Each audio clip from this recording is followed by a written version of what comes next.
built a cable loom with me.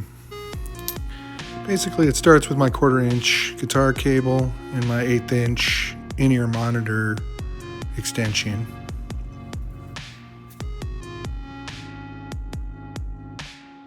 In order to keep things tidy, I wrap the ends in gaff tape to keep them nice and squared up inside the expandable sleeving as I'm fishing it through.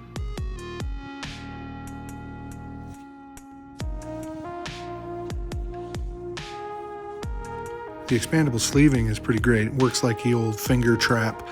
You basically compress it, it opens up, in this case, to 3/4 inch.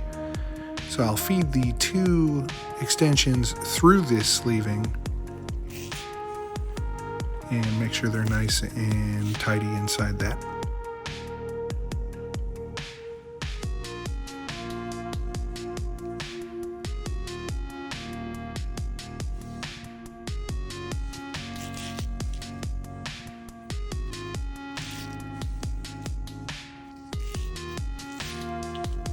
The advantage of doing it this way is keeping all of the extra cables that you would otherwise use in one long extension, making it easy to manage and less easy to trip over.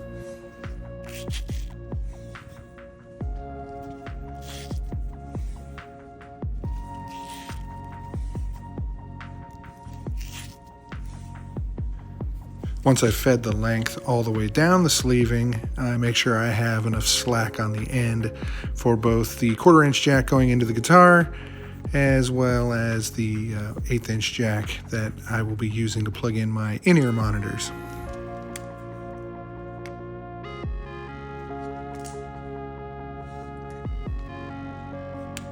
So I'll really quickly do a hand measurement, just basically an arm's length, to see exactly how much of this I'm going to need to pull out on the other side, because the in-ear extension is 25 feet, the guitar cable is 20 feet.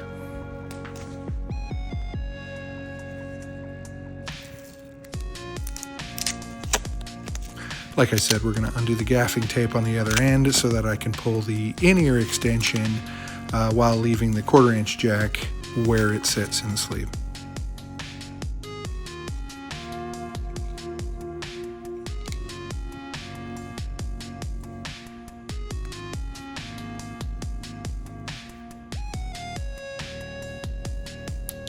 You might find yourself struggling with this a little bit as it tries to kind of recompress over the cables. Sometimes it helps to get a little bit of assistance. So in this case, I call in my son to do some pulling for me while we keep the extension as straight as possible.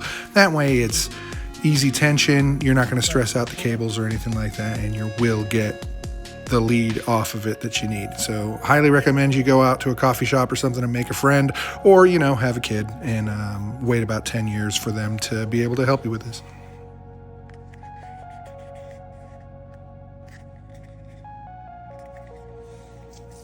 Once I have both ends of the cable to my liking, I'll use a 3/4 inch heat shrink with an adhesive lining in order to keep the ends nice and tidy.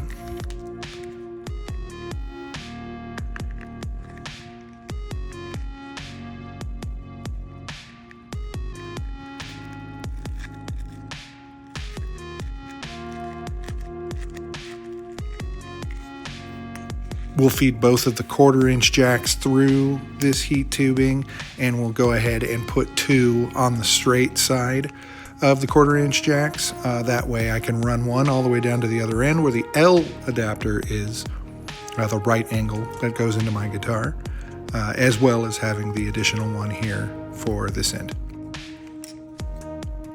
We'll give the sleeving a little bit of a haircut here so it looks absolutely fabulous.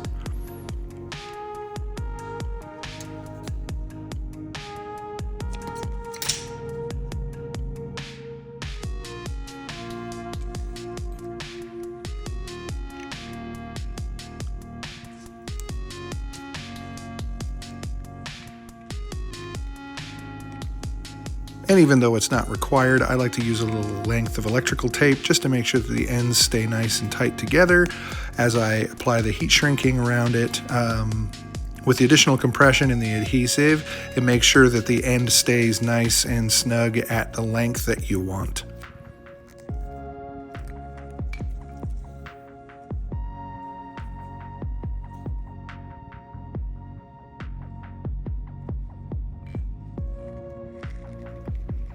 So we'll get that additional electrical tape around, making sure that our heads have a little bit of room to move, and then we'll set our heat shrink.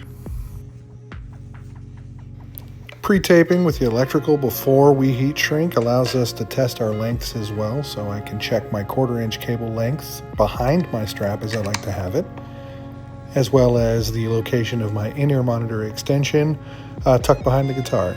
Everything looks good.